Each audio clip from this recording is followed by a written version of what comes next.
आज का सवाल बाबू आपका प्रश्नावली 1.1 का सवाल कहता है। सबसे पहले आप लोग भी अच्छा तरह से पढ़ लेंगे सवाल को, ठीक है, तभी समझ में आएगा। ठीक, कहता है यूक्लिड विभाजन परिमिका का प्रयोग करके दर्शाएं कि किसी धनात्मक पूर्णांक का वर्ग किसी पूर्णांक m के लिए 3m या 3m+1 के रूप का होता है। मतलब कहता है कि आपका सवाल धनात्मक पूर्णांक का वर्ग, ठीक है, किसी पूर्णांक m के लिए 3m या 3m+1 के रूप का होता है। तो देखो ध्यान से हम क्या करते हैं। सबसे पहले स्टूडेंट हम क्या करें, माना x कोई धनात्मक पूर्णांक है, ठीक है, आपको जो मानना है मान लीजिएगा, लेकिन हम मान लिए क्या, माना x कोई धनात्मक पूर्णांक है, ठीक है, आप लोग भी मान लीजिए प्लीज x कोई धनात्मक पूर्णांक है, ठीक है। अब स्टूडेंट आपका सवाल में क्या लिखा है, वर्ग करने के लिए, तब अब हम क्या लिखेंगे, तो तब यह, ठीक है, 3q + 1 3q + 2 मतलब क्या कहता है 3m या 3m+1 का रूप का होता है। इतना कहता है प्रूफ करना, तो हम क्या ले लिए 3q + 1 3q + 2 के रूप का होता है बाबू लोग, ठीक है।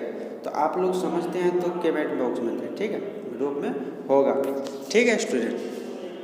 अब स्टूडेंट हम क्या कहता है, तो आपका हिसाब क्या कहता है, ऊपर में पढ़ो, कहता है धनात्मक पूर्णांक का वर्ग ना, तो धनात्मक पूर्णांक का वर्ग कहता है निकालने के लिए, ठीक है। अब स्टूडेंट हम क्या करेंगे, जो सबसे पहला है मेरा, तो क्या है सबसे फर्स्ट नंबर में 3q है, हम 3q लिए है ना, 3q लिए है। अब देखो हम लिखते हैं यदि x बराबर 3q, x क्या है मेरा, कोई धनात्मक पूर्णांक, ठीक है, और उसके बराबर हम ले लिए 3q, और 3q क्या है, वो x का मान रखे, x बराबर हम 3q लिए, और x तो जाए और धनात्मक पूर्णांक मान रखे हैं, ठीक है, धनात्मक पूर्णांक का मान रखे। अब कहता है आपका सवाल है कि धनात्मक पूर्णांक का वर्ग, ठीक है, अब क्या कहते हैं वर्ग, और वर्ग का मतलब क्या होता है स्क्वायर, ठीक है ना, स्क्वायर देखा, ठीक है। तो हम लिखे x² बराबर 3q², और 3q² का मतलब क्या होता है बाबू जानते हो, कि 2 बार गुना करना, क्या होता है 2 बार गुना करना, ठीक है। वर्ग का मतलब हमने 2 बार गुना किए तो कितना हो गया 9 हो गया, 3 तिया 9 हुआ, और q गुना q कितना कर हो जाएगा 2q हो जाएगा ना, इसीलिए हम लिखे 9q², ठीक है। उसके बाद लिखे गुना हम ले लिए स्टूडेंट, ठीक है, 3 × cos 3q², ठीक है। अब स्टूडेंट 3q² जो है ये यहाँ पे, तो ये क्या है मेरा, ये धनात्मक पूर्णांक है, ठीक है, पूर्णांक। इसी कारण स्टूडेंट यहाँ पे लिखा हम 3m, ठीक है, तो 3m हम लिख सकते हैं यहाँ पे, ठीक है। x² मेरा कितना निकला मेरा 3m, कितना 3m निकल गया 3m, ठीक है। तो आप लोग इतना तो समझ गए होंगे। चलिए अब हम बढ़ते आगे की तरह, ठीक है। अब लेंगे स्टूडेंट क्या हम 3q + 1, ठीक है, 3q + 1, तो हम लिखे यदि x बराबर 3q + 1, क्या लिखे बाबू 3q + 1, ठीक है। अब बाबू हम क्या करेंगे x² 3q + 1 इसका भी वर्ग करना है, जैसे x² बराबर 3q² का किए थे इसी तरह, तो इसका भी हम वर्ग करना है 2 बार, ठीक है। तो इसका हम वर्ग करना है, तो इसको हम लिख दिए 3q + 1 3q + 1, ठीक है, क्वेश्चन में लिख दिया है 2 बार, ठीक है।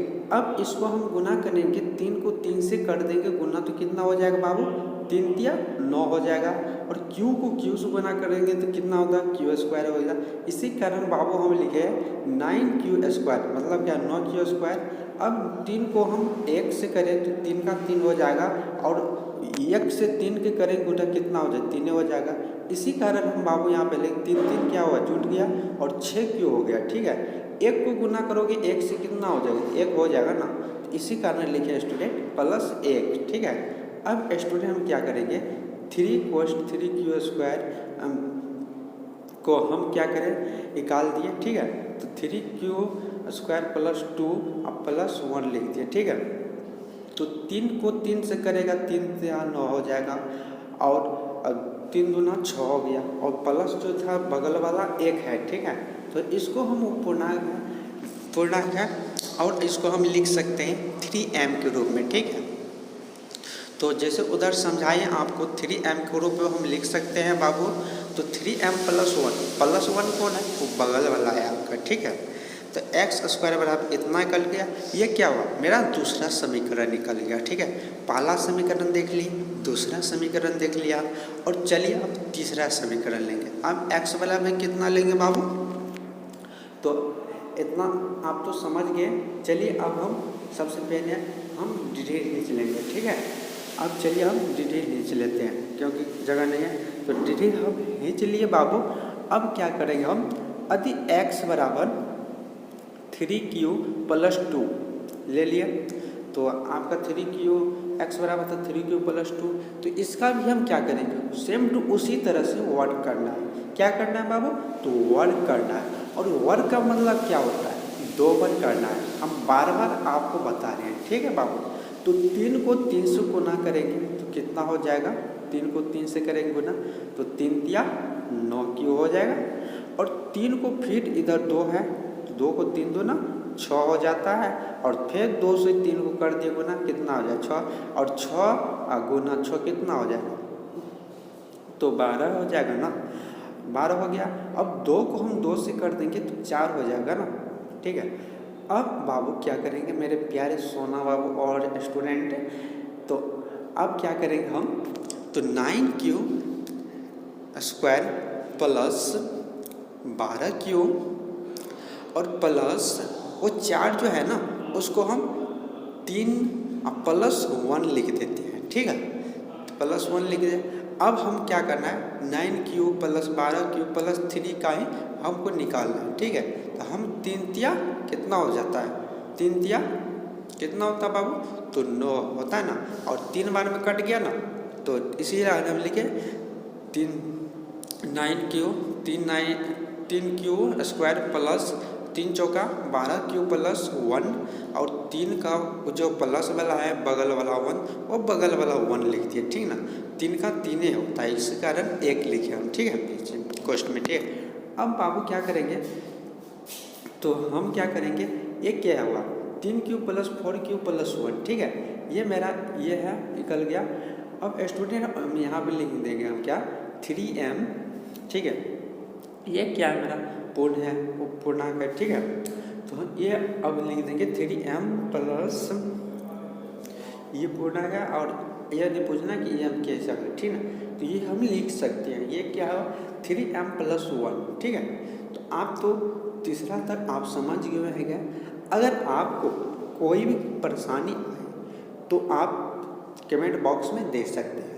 अब हिसाब देख लो, तीनों सॉल्व हो गया स्टूडेंट। अब स्टूडेंट आप इसको हम लिख देंगे कि ये इतना करोड़ का होगा, ठीक है। सवाल में जो करा आपने, मेरे पास तो उतना पढ़ना नहीं है, एक कारण नहीं लिख रहा हूँ। अगर आपको वीडियो अच्छा लगे तो प्लीज़ वीडियो को कमेंट बॉक्स में दें, और इसको हम लिख सकते हैं कि m करोड़ का होता है, ठीक।